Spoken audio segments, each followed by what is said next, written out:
Welcome, everyone. Today, I'm going to be talking to a you heard about that, a 9-figure exit brand.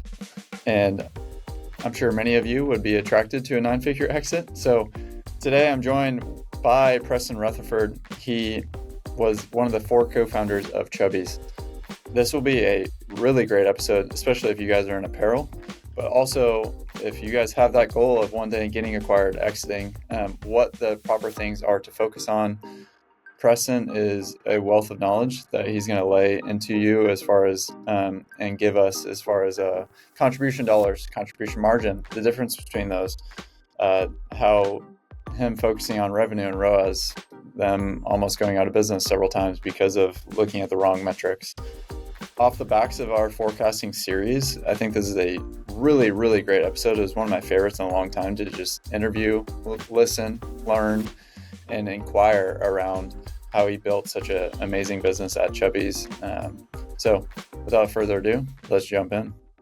Today's Power Minute is brought to you by Social Snowball, an affiliate platform for e-com that is focused on enabling affiliate partnerships for what I like to call the modern affiliate. So not the traditional affiliates, publishers, blogs, etc. This is the modern affiliates such as creators, ambassadors, influencers, customers, etc.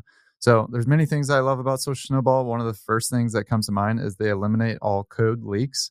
So if your codes that have gone out to influencers or affiliates have ended up on coupon sites, Social Snowball would eliminate this.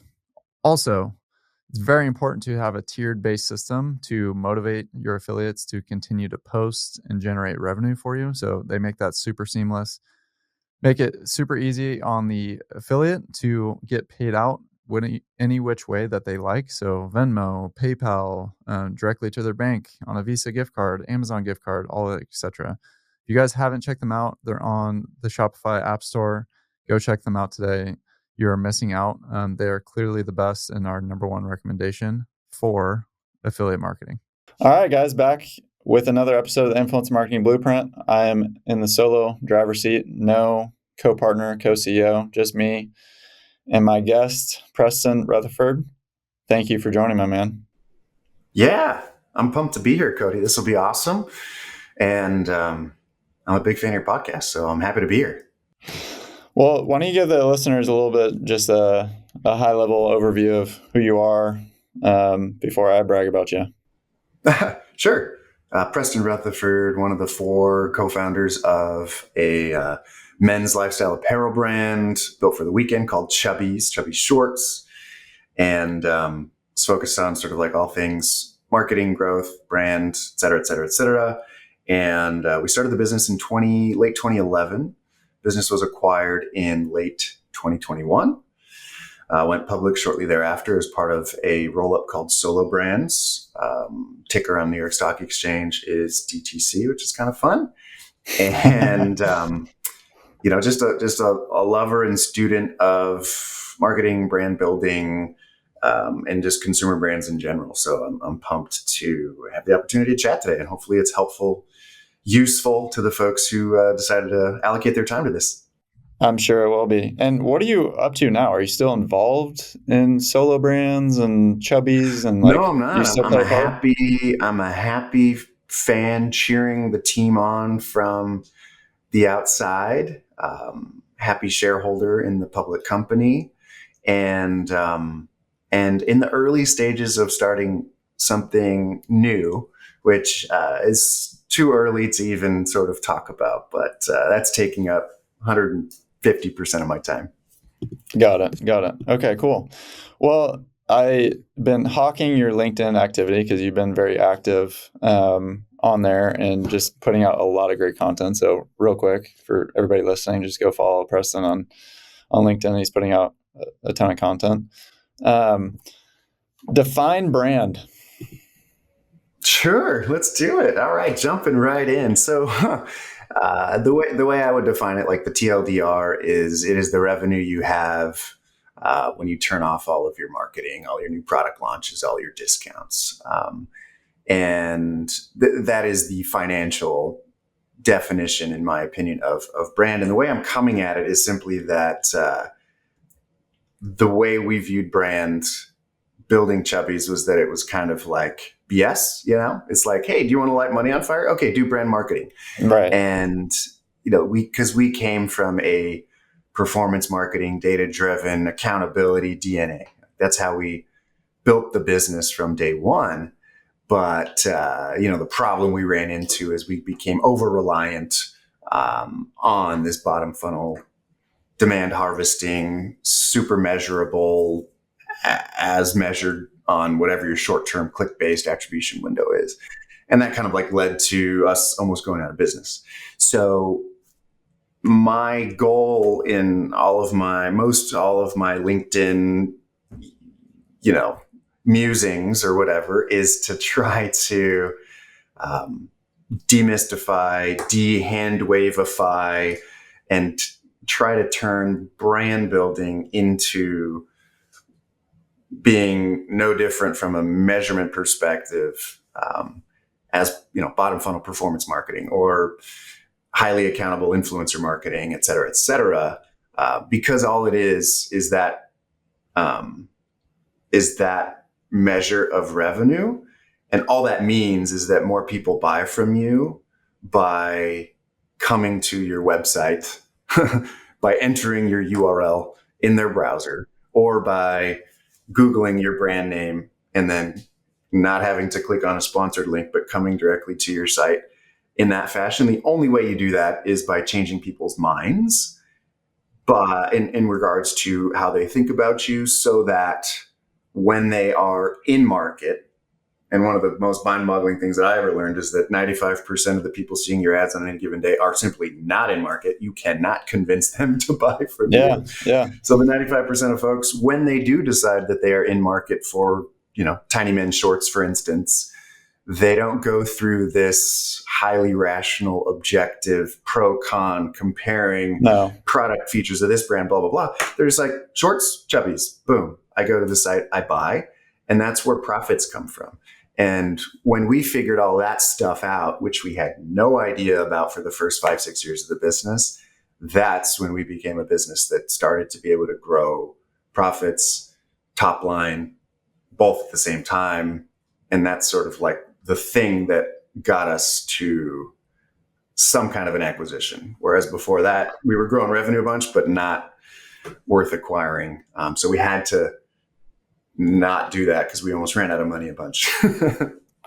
So real quick on the four of you, what was your focus? Was it on this capital B brand? Was it more on the paid side, or do you guys kind of have all of it, man? So we had 4 founders. One of us actually knew about clothes, Rainer. He's amazing. I mean, yeah. So we're a clothing business, and only one of us knew anything about clothes. Kyle, all things finance, ops, business development, strategy, leadership, building the team, instrumenting it to be a machine. And then Tom and myself really tag teamed all things brand, marketing, paid, organic, content, everything. Cool. So I love what you said. I mean, I'm taking word for word what you are talking about in terms of brand. So our brands are quantified by the revenue we have when we turn ads, discounts, and promotions off, aka our resilient base of revenue. I love how you put that. And having a machine that can effectively and predictably drive both short-term and our resilient base of revenue. That total revenue coming from that resilient base was constantly and consistently going up over time, which when I read that, all I think about is when we do forecasts, we're breaking up our returning customer revenue into 2 different kind of cohorts, where you have your past 180-day customers, and then you have your people that are active, non-recent. So they're acquired before the 100-day window, but that have purchased in that past period. That's what I think of when you're talking about a resilient base of revenue. It's just you have a returning strong cohort of people that even if you turned off ads, they're going to come back and buy the product. Yeah. The one nuance is that I'm really focused on the new customer side. So view everything that you just read from my writing purely through the lens of new customer. Yeah, on the repeat side, all of that stuff will and should happen. And that then becomes, I think, much more of a, did you deliver on the product promise? And did you feel great experiencing the product? But all that baloney about resilient baseline of revenue, growing that more so than you're growing the paid side, just think about that from the perspective purely on a new customer, where you've had this impact on so many people to where they are not going to buy from you only if you put a super convincing rational appeal with product offer urgency in front of them. They're buying because they've already decided. And then once they're like, okay, I need tiny shorts, they're just going to us. So the nuance is it's not purely as it relates to new customer acquisition, because obviously LTV matters. Obviously, as calculated in contribution dollars, which is important. Obviously, all that matters. But what I really am trying to tell the story of, because that was the huge shift in Chubbies, to go from sort of like zero to hero, which is just like a horrible way to talk about it, but that's just what came into my mind, was we were very, as it relates to new customer acquisition, like the percentage coming from paid was just inching up and up and up and up over time, but we just weren't tracking it. But we felt like we were the best. Like we felt like, I mean, Twitter wasn't a big thing and we weren't tweeters, but you see the screenshots that people tweet about the ROAS and blah, blah, blah. Like that was, we would have done that had that been something that we did. But the big thing that we learned is that like winning that game was in no way connected to winning the real game of building a profitable business. Like ROAS would go up and we'd lose more money and we'd be like, why is this happening? And sometimes we'd make money. So there would just be no connection between this vanity metric and fundamental business results. So when you focus just on the new customer acquisition piece and doing like maniacally focusing on it, deconstructing it, and figuring out how to just simply get more people to buy from you as a result of them thinking about you and then coming organically or directly to your site, that was the big nuance. And that's what creates that resilient base of new customer revenue. And then you've got another layer that is that resilient base of repeat. I love it. But yeah, so that's the slight nuance. Why do you think brand is so controversial? Because it's so easy to do it badly and really waste money. And because there's number one. Number two, because the brand association we have with brand building and brand marketing is that it's a Super Bowl ad, right? Yeah. And loosey-goosey. That it's $6 million to buy the spot, another 2 to to generate the creative. You get 1 shot on goal from a creative perspective, and it either delivers or it doesn't. And if it doesn't, you're screwed. Like that's just fundamentally, that's what it had been, in the past. There's that quote, like, I know I'm wasting 50% of my marketing dollars. I just don't know which 50%, right? So that's that association that I had, So, and I think the second piece is just like the really amazing way that Facebook and Google have positioned the data that they're delivering to you as capital T truth. You talk about capital B brand, capital T truth. This data I'm showing you is, you're going to build your business around it. This is all that is true, even though you know that if you add up what Google's giving you and Facebook's giving you, it's greater than your total revenue oftentimes. But you're like, that is true. So anything that is not this, anything that doesn't happen within my click-based attribution window is not real. So I think it's all of those things that, and I'm only taking this from the perspective of the specific things that I believed for a very long period of time. For sure. Today's Power Minute is brought to you by Mighty Scout, an influencer tracking tool. So you've probably heard Taylor and I talk about Mighty Scout at length in past episodes, but today we want to take special time to speak to it specifically. So if you are investing in any sort of influencer marketing to a degree, I highly suggest getting on Mighty Scout. First of all, it's going to track all of your organic posting that goes out. So if you're doing seeding, pay for posts, you can drop in all your influencers by campaign. And then once those influencers are in those campaigns, they're going to immediately start being tracked if and when they mention you by handle or any hashtags that you give it. So it's going to give and pull all that content, most importantly, so that you can know who posted, you can reach out for content rights, etc. Also, it's going to give you all the reporting and ROI on those things as far as metrics wise. So you're going to be able to know the vanity metrics that go out around those influencer posts. You're going to know everything that it goes into around influencer marketing in regards to Mighty Scout. So if you haven't checked them out, highly suggest them. Go to mightyscout.com to find out more. I wanted to talk to you about you were saying adding brand into direct response, and you were doing this in it seemed like from your posts, a unique way. We got 90-day conversion values of the non-purchase direct responses engagements on the actual ad units, aka the 90-day brand ROAS quotes. Can you break that down a little bit? Yeah, sure. So when it can be, to your point on the controversial nature of quote unquote brand. Yeah. It can be scary to start to make that transition. Like, how do you actually, when you're running a business and you've got fixed capital resources and you need to use cash to buy inventory, you need to use cash to drive today's business, how do you actually make those first investments? And the way we did it was change the absolute smallest thing possible.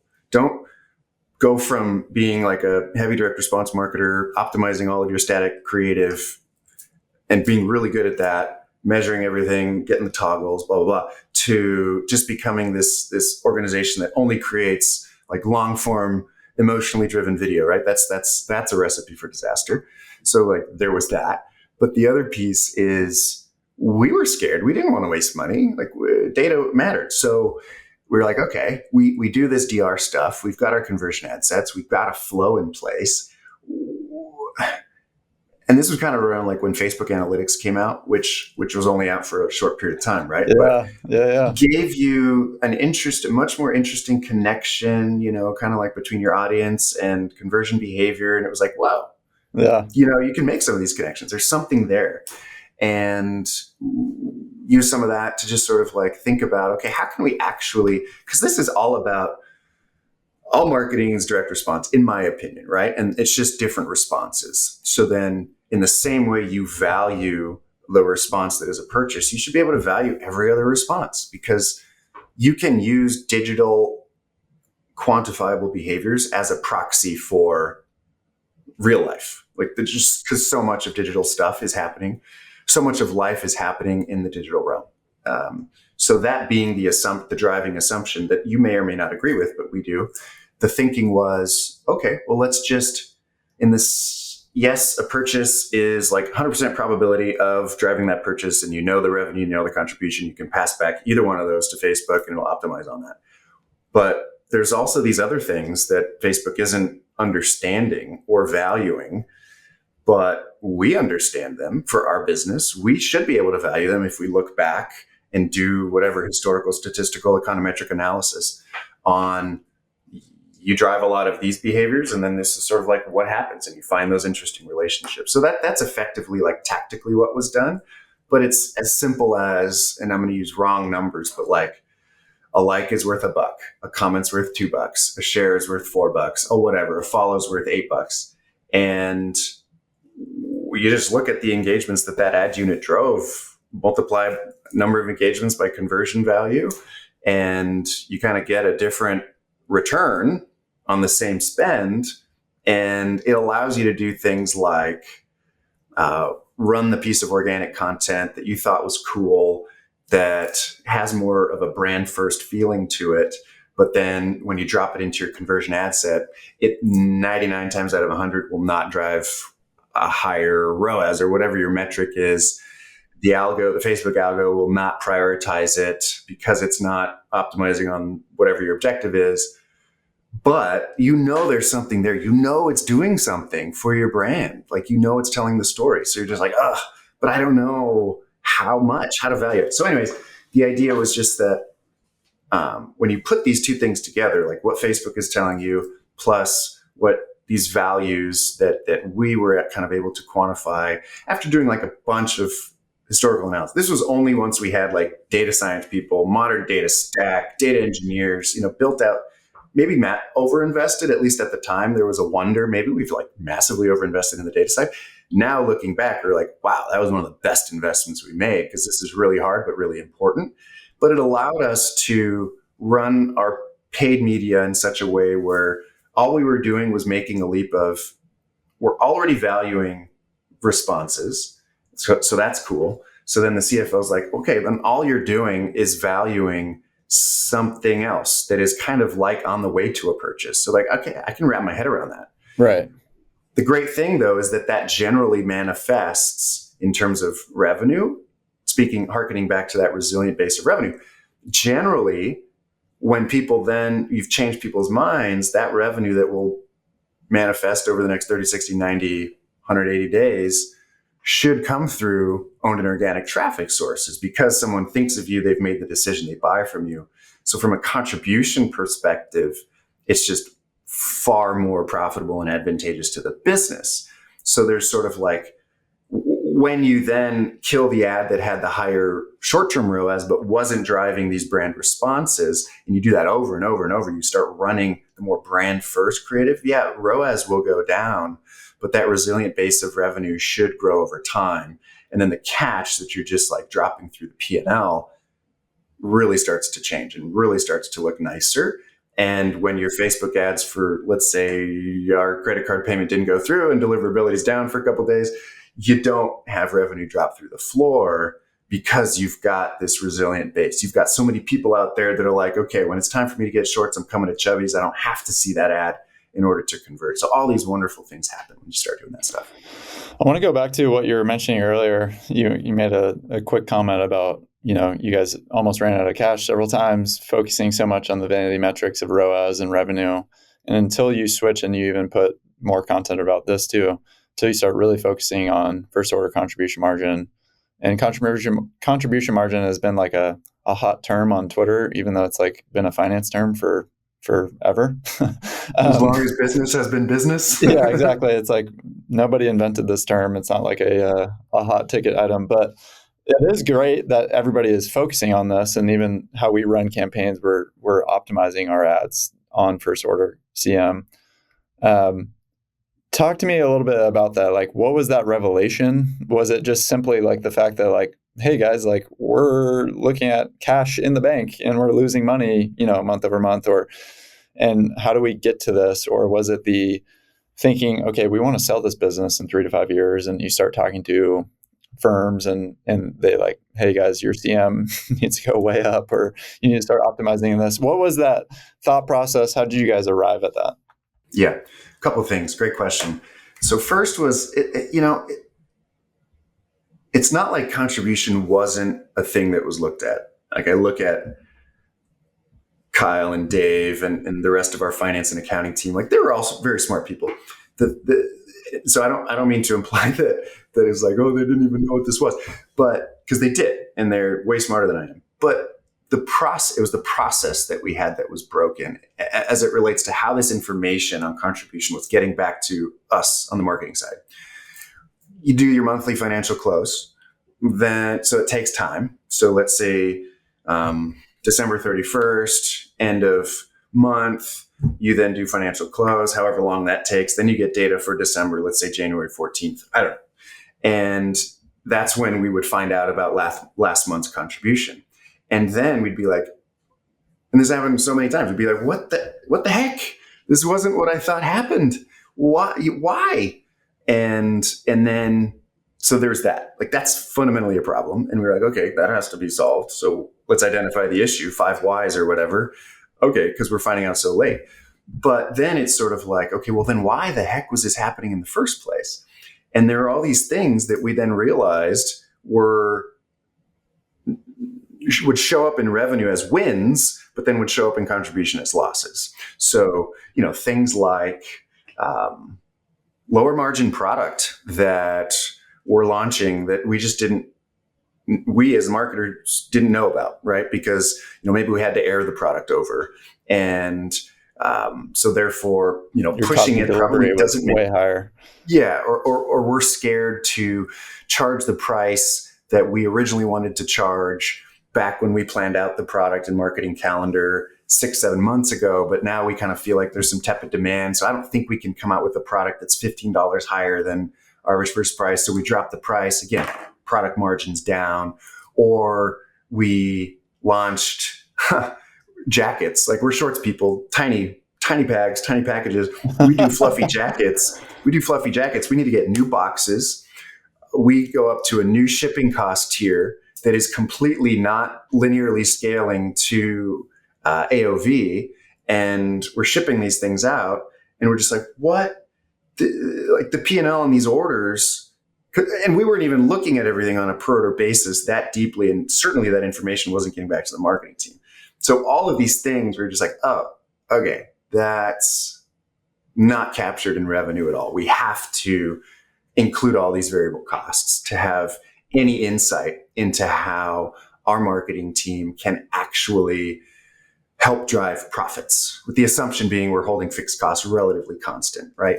So it was those pain points. It was realizing that we completely were out of loop on those pain points because we weren't getting the dailies. So then it was this evolution of getting to daily contribution, starting with getting to daily, super manual, peanut butter spreading assumptions on costs, right?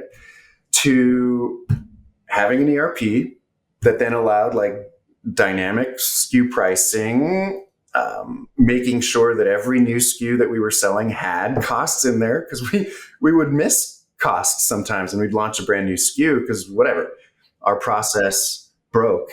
And then we would be thinking that contribution was through the roof, but it's because that product didn't have costs associated with it. And so all these mistakes, mostly operational, and learnings. But once you got there, our whole and are looking at it daily, and that then becomes the definition of success. Your whole team can start to make decisions without Tom and I having to do it or whatever, optimizing for the right things. Having that nuance, right? And that's so important, because contribution dollars and contribution margin, if you're viewing those together, and I'll maybe make one final point on, like, if you just look at contribution margin, some problems that can happen there. But looking at those two things together, like, you increase both of those, or you increase one holding one constant, that necessarily means your business is getting better. Whereas you increase revenue, there's no chance in hell that we know whether our fundamental business is getting better. And that's the problem. And that's what a vanity metric is. And that's what a metric that matters is. And then my final point, just on looking at the dollar generation and the margin, it's just the obvious thing of, like, you can game things to make a metric look good in the short term at the expense of the long-term health of your business. So that was something we did, that was something we were like, contribution margin matters. Okay. So let's just turn a bunch of stuff off to get to that contribution margin number. And then you shot yourself in the foot, because then, your cohorts, your next 3 or 4 or 5 cohorts are super tiny, and you're then having to sort of like that. So the whole idea is, like, look at the dollars that you're generating and the margin at which you're generating them, right? Because it's an effectiveness measure and an efficiency measure. You can't look at one without the other. Right. So that's the balance. And that's one of the things that I want to make sure I mention, because we don't want to be gaming metrics, even if they're like a metric that matters, because that's then where it becomes more harmful than good. Like, optimize both, but then know when the rubber meets the road and you have to choose one or the other, know which one you're going to choose to optimize and why. So just be clear on that, but don't forget one of them, because clarity is kind. Yeah, exactly. Like you were talking about your team, which is clear on what to optimize for.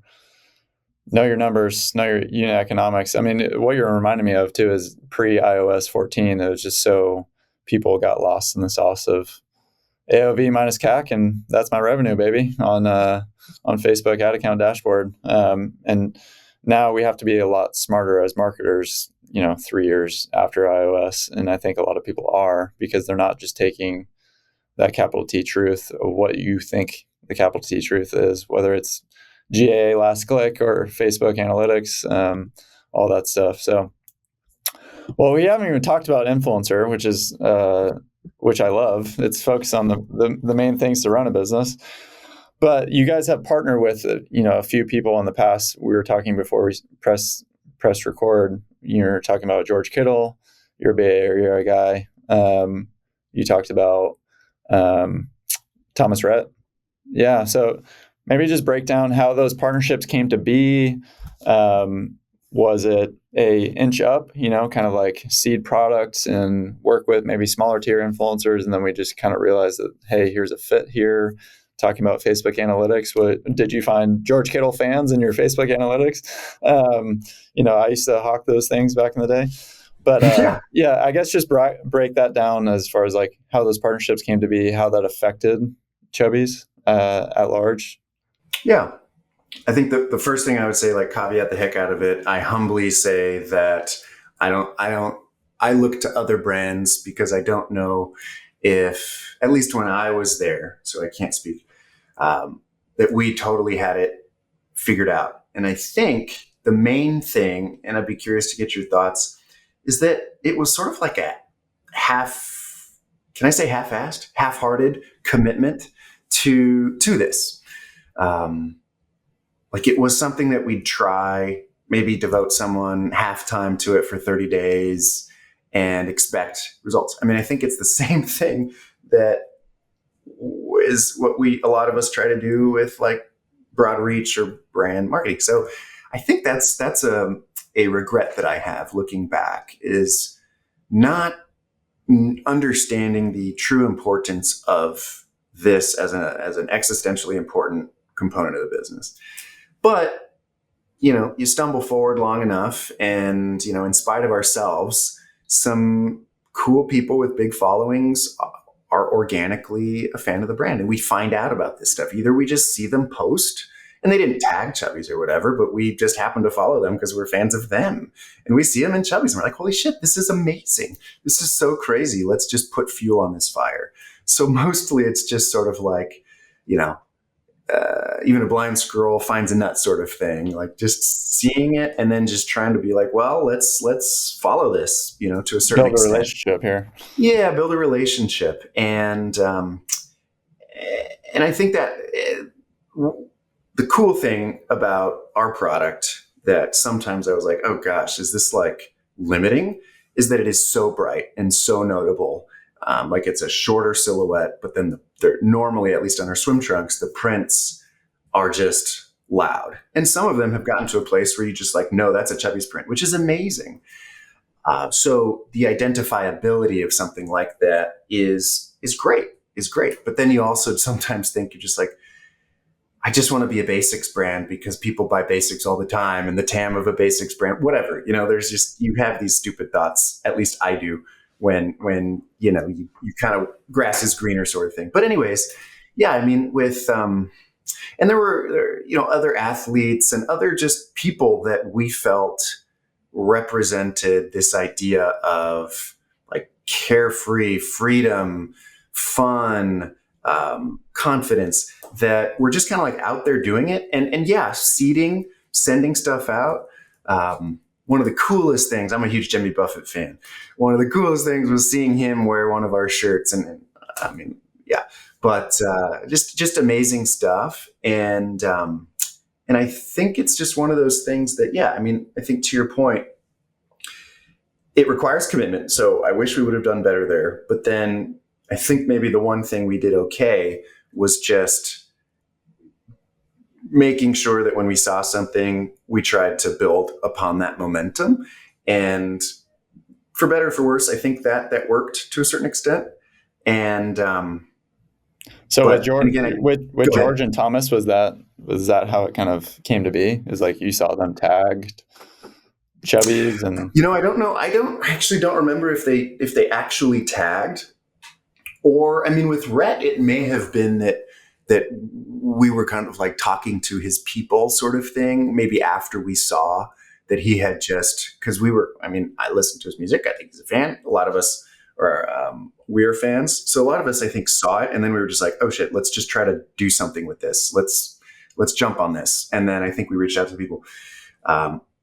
So yeah, I think that's sort of the thing. It was, and not that we don't do or didn't do seeding, because I can't really speak to it now. I've been out of the business for some time, but I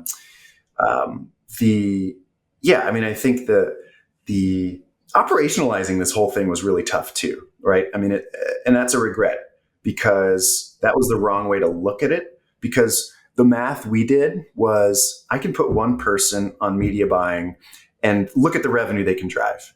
and on Facebook. And then I need 3 full-timers to handle all these DMs and relationships and picking, packing, shipping themselves. And that, let alone the other human on the other side. It's not a Facebook ad account dashboard. It's not a Klaviyo dashboard. It's a human being that you're dealing with. So a human being, and there's like questions and quality assurance and FAQs and all this stuff. So it's like human relationship building, which is messy and inefficient. And well, at least the way we were doing it. I can't speak to other ways, but that was just sort of like the calculus that we did that I think was just the wrong way to look at it. So, and I humbly say that. I don't think I did it perfect. We did it perfectly. For sure. Well, what would be, as we close here, like what would be one practical, a lot of operators, a lot of head of marketers listening to this, as a lot of this conversation ended up being around capital B brand, contribution margin, really orienting around and including brand into your contribution margin goal, like including brand into making it a direct response metric. Tying this all together, like what would be your one piece of advice? I know kind of an open-ended question, but like what's your one go-to like for people that are operating brands today that are trying to get to that next level? Yeah. Well, it's the triangulation, I think, of the 3 things that we talked about. So capital B brand, influencer, creator, and profitability, contribution. So bring those things together. The piece of advice I would give is if you do these things right, if you do creator right, because creators and influencer is an absolutely fantastic way to build capital B brand at scale, right? All brand is trust, right? All brand is relationship. In the same way that I think about my friend Brian when I want to go on a run, like he's my run guy. I've got my person I want to go to a concert with. I've got my person I want to watch back. Like that's the person brand, right? you want to do a podcast with, which is me. Cody, the person I want to do a podcast with. Yeah. That same thing is exactly what manifests when all of these people with followings are talking about your product in an authentic way, in the way that it impacts them. And that builds trust at scale. It doesn't manifest in attributable sales in the traditional short-term DR. Some of it, of course, does, especially when you're using codes, blah, blah, blah. But in my opinion, the vast majority of it does not manifest in this sort of like trackable way, but it does manifest in a variety of brand responses or brand engagements that we as marketers need to figure out how to value, because the long-term ROI on this stuff, especially if there's storytelling, authenticity, and not just buy this product right now, it's 50% off, which I know we don't do, but that's just sort of like I'm being hyperbolic to make the point. The reality is the ROI there is huge. The reality is that you do more of it, you do it well. Contribution margin and contribution dollars should go up. Therefore, profit should go up if you're holding fixed costs constant. And that is sort of like the trinity of brand building, right? Bringing all those things together in a way that where you commit to it over time and you get maniacal about not just this super minute component of ROI that was driven in whatever, 1 day, 7 day, blah, blah, blah. But really, the impetus is on us as brand builders to find the ways to calculate these things, get confident in these things so that we can make the correct investments in the things that actually matter, not just in the things that drive some number that you can measure that truly does not represent success in the business. Where do people find you? I mean, I already mentioned your LinkedIn a bunch, but if people want to listen to this and like just follow up, ask deeper questions or ping you, if you're open to that. Yeah, that's it. Yeah, follow me, LinkedIn, Preston Rutherford, little shorts emoji in the middle.